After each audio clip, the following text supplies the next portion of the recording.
Welcome to today's market recap, and thanks for joining. In today's session, I will demonstrate a swing trading technique that you can use in any market condition to identify truly high probability and low risk 360 degrees trades. I will use only one trading system for the complete analysis, Q. It runs on Metastock and TradeStation platforms. Q has multiple components covering market, sector industry rotation, fundamental, technical, and even seasonality analysis, all done in 100% real time. I will use several of them today. Q was designed by Sagar Nandi, an active trader in multiple markets. You can learn more about Q systems from the Learn page on the website superiorprofit.co. For your queries, you may use the email ID tradingprofitably@gmail.com. Follow me on X handle Superior Profit for live market and stock analyses, all shared before knowing the results. And visit and subscribe to the YouTube channel Trading Profitably to watch detailed market recap, masterclass, and many other videos. Disclaimer: this demonstration is for educational purposes only. Sagar Nandi, or superiorprofit.co are not investment advisors. Nothing in this presentation is a trade recommendation. Trading involves risk. You and only you are solely responsible for the outcome of your trades. Options trading can be risky. You may refer to the characteristics and risks of standardized options, document from Options Clearing Corporation, to decide if options trading is suitable for you. Now, I will use Q systems to carry out market analysis across 5 distinct non-overlapping dimensions. If all the dimensions are aligned, say bullish, the decision is easy. That is the preferred trading direction. If the dimensions are showing divergent insights, you may do one of two things. Either stand aside or swing trade in both bullish and bearish directions in different stocks. Which option to choose depends on balance of evidence from the dimensions. If you are not sure, you can always stand aside. Once I derive the preferred trading direction, I may look for high probability and low-risk trade candidates in that direction. First dimension of our analysis is to look at two instruments, US dollar and Mega Cap Custom Index, that have tremendous influence on the market. US dollar tends to be inversely correlated with the market, though sometimes that inverse correlation does not work. Mega Cap Custom Index is directly correlated with the market, and that correlation always works, with more impact on some pockets of the market than others. Dollar Index. In the last market recap, I expressed my bullish view on the instrument. That analysis has come true. This week, price went up. The weekly backdrop color and shape both are bullish. It is inside a triangle pattern. However, the resistance is some distance away. In the daily, price went up, and it is near the upper boundary level. It has displayed a bearish indecision at the top signal, and the stretch band indicator is showing that it is overbought. It is bullish, but if this was a stock, I would avoid buying it right now. Mega Cap Custom Index. In the last market recap, this was indecisive, but it is not indecisive anymore. In the weekly, the backdrop color and shape both are bearish, and it has broken below the trend line support. In the daily, it is declining from multiple trend line resistances. Traffic light candle color is bearish not for one day, but for 4 days in a row. This is clearly bearish. It supports shorting, does not support buying. Second dimension of our analysis is using Q market breadth, internal health check. Usually, the market follows the internal health, not the other way around. Total View Custom Index. The broadest view of the market. Whether you look at the yellow line, percentage of stocks above 50-day moving average, or the cyan line, 3 months new high low, both are bullish but not overbought. At the same time on Thursday, there was an irrational exuberance bango signal. which is giving rise to some caution. Regarding continued buying, what stocks are in favor at present? Small caps are in favor, and value stocks are in favor. So small cap value stocks are in favor. That is not particularly bullish. In a typical strong bullish market, small cap growth stocks lead, but that is not the case now. Now small cap values are leading. Overall, total view is bullish, not overbought, but showing some cautionary signals. Total view index using weekly, daily at a glance. Last week it created a new all-time high. This week it created a spinning top. Price slightly came down. However, until this trend line support can be broken, it doesn't allow shorting. In the daily, it had broken above the watermark resistance, which may act as support now. It is holding above that watermark level. However, it has displayed a bear release and a bearish indecision cluster at the top. Those two cautionary signals are coming. Near jump thrust high and extremely overbought price level and price extreme high, a very high price level at the same time. Together, when we combine all these signals, it is telling us to be cautious about buying, but it does not allow shorting.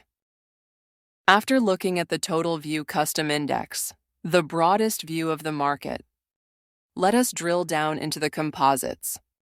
I'll only read the important signals. The irrational exuberance, Bango signal that we saw in Total View, where did it come from?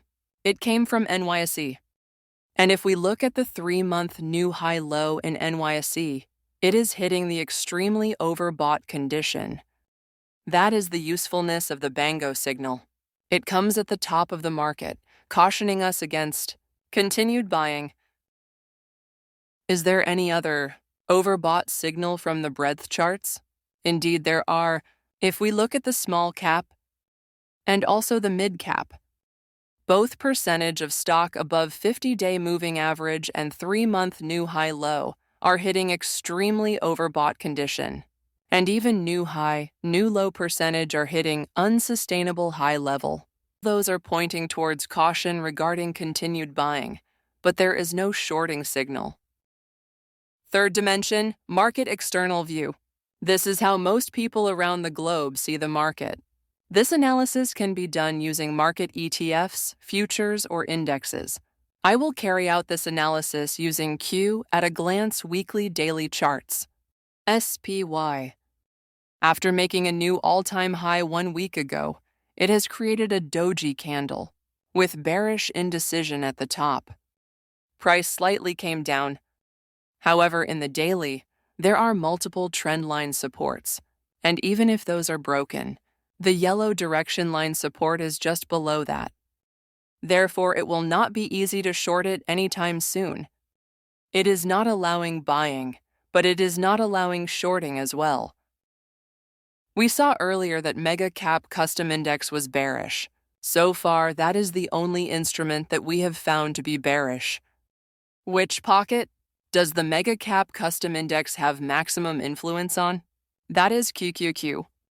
And we can see the impact of Mega Caps on QQQ because it is underperforming the market. QQQ, unlike SPY, did not make a new all-time high last week. It did go up, but it did not make a new all-time high. And this week, it has created a doji candle with bearish backdrop color. Price slightly came down. However, once again, like SPY, it has a trend line support in daily. Therefore, though the backdrop weekly color is bearish and daily traffic light color is bearish for 3 days in a row, it does not allow shorting. It does not allow buying. It does not allow shorting. The decision is to stand aside. DIA. Relative performance shows it is outperforming the market. Last week it made a new all-time high. This week, though the backdrop colored in weekly is bullish, it has created a spinning top and price slightly came down. If we look at the daily, this week it has practically moved sideways. Though this is the strongest pocket of the market, jump thrust shows that it is extremely extended to the upside. It went up too far too fast, while being at price extreme high. That is not a time when I'd like to buy. Therefore, once again, the decision is to stand aside. Small cap ETF IWM. Until now, we saw DIA was the strongest pocket of the market. However, we see that IWM is even stronger than that. Not only did it make an all-time high last week, this week it made another new all-time high. That is very bullish. Friday's candle is showing an indecision at the top. That is not a time I would like to buy. It is also overbought because it is above the upper boundary, and the stretch band indicator is showing overbought condition for many days. On top of that, jump thrust is extremely overbought, and it is also at price extreme high. The strongest pocket of the market, very bullish. Shorting is not allowed, but it is too overbought to buy. My decision once again is to stand aside. Our fourth dimension analysis is about sector industry stock breadth using Q-Edge. It has bucket analysis, which pinpoints reversals with remarkable accuracy. Bucket analysis. It shows that 71% of stocks are above mid-Bollinger Band. That is bullish. What is the percentage of stocks above upper Bollinger Band? 16.3%. That is not hitting the overbought level of 30 to 40%. However, on Friday, during market hours, it had hit 35%. That is giving some reason to be cautious about continued buying. Sector industry stock breadth. Longer term, 1 month and 10-day periods are both bullish. Medium term, this week is also bullish. However, the bullishness reduced over 2-day period and 1-day period. Bullishness is gradually reducing and bearishness is increasing. That allows shorting, does not allow buying. The fifth and last dimension of our market level analysis is technical breadth using Q-Finder. Most of our trades are directional trades. For such trades, we profit by buying stocks going up or shorting stocks coming down. Technical breadth helps by showing the overall posture to adopt bullish or bearish, and allows easy drill down to find low-risk trade candidates in that direction. Weekly technical breadth. Overall, it is still bullish. However, reversals are more bearish than bullish, and there are quite a number of reversal signals. That shows there may be some shorting opportunities in stocks that are at the very top. Daily technical breadth. This is showing the strongest of bearish signals. Overall, it is bearish, and the reversals are much more bearish than bullish. And this bearishness is showing up at extreme high level, that is jump thrust high level. On top of that, we have a bearish alert from the unique headwind possible reversal signal. All these are telling us that it is okay to look to short and to avoid buying. Based on the analysis of the 5 dimensions, we are now ready to arrive at the most important trading decision. That is whether and where to buy or short, or whether to stand aside to decide the preferred trading direction. Is the market bullish or bearish? The market is clearly bullish. There is no doubt about that. Is it also overbought? Yes, it is overbought. From where did we see the overbought conditions? We saw that from NYC breadth chart. We saw that from small cap and mid cap breadth charts. We also saw overbought condition from bucket analysis on Friday during market hours. Are there possible reversal signals? Yes, that is there in daily technical breadth.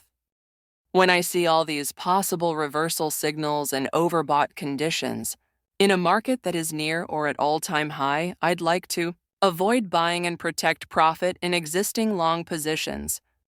Based on daily technical breadth, I'm also okay to look for lucrative reversal shorting candidates. Some of those could be at jump thrust high. Review of trade ideas shared earlier on YouTube or X. I regularly share live market analysis and trading ideas on YouTube and X, always before knowing the results.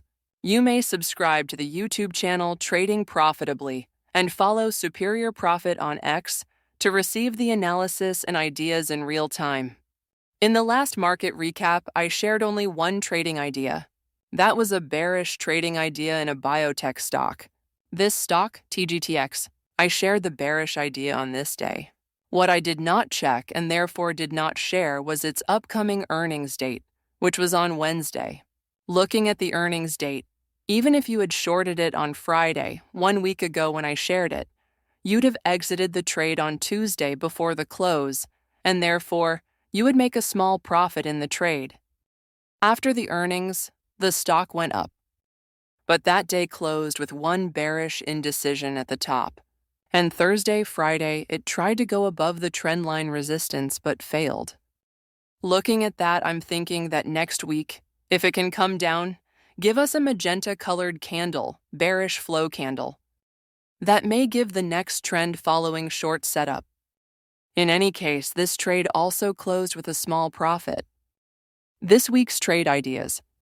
What will be my this week's trade idea?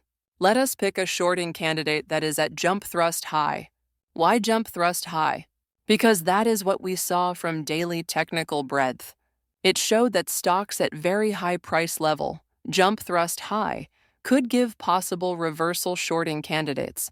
I'll show you the chart later, but let's start with the Q vital fundamental scorecard of this stock. Alcoa. It is in the aluminum industry. It has negative earnings growth that allows shorting. You can see here that both earnings growth and revenue growth are coming down. On Friday, 100% of peer stocks came down. Therefore, in itself, the industry was bearish. How was the industry's relative score? We can look that up from Q-Edge Sector Industry Scorecard. We will look at the industry scorecard, which is more granular. The industry scorecard is showing that it is not only one of the weakest, but it is also one of the most decelerating. On Friday, the market was not necessarily bearish, but this industry went down by a significant percentage. The industry allows shorting. Fundamentals allow shorting. What about its technicals?